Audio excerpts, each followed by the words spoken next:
बहुत समय पहले एक हरे भरे जंगल में एक विशालकाय हाथी रहता था। उसका नाम था गजधर। गजधर बहुत ताकतवर था, लेकिन उसमें एक बुरी आदत थी।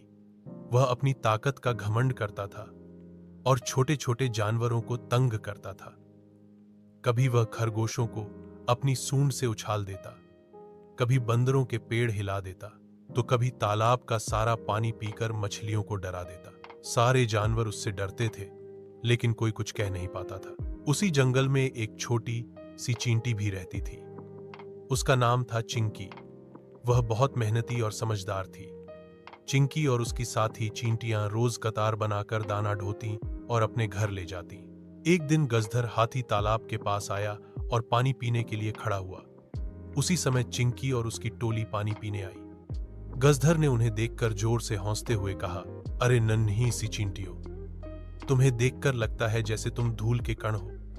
तुम्हारी हिम्मत कैसे हुई मेरे तालाब से पानी पीने की?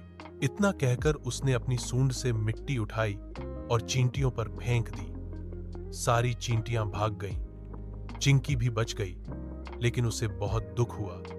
उसने सोचा, हाथी बड़ा है, मगर क्या बड़ा होना ही सबसे जरूरी है? अगर यह ऐसे ही दूसरों को सताता रहा तो जंगल का कोई जीव चैन से नहीं रह पाएगा। उस रात चिंकी ने अपनी सारी चींटियों की सभा बुलाई। उसने सबको हाथी के अहंकार के बारे में बताया और कहा, हमें मिलकर इसको सबक सिखाना होगा।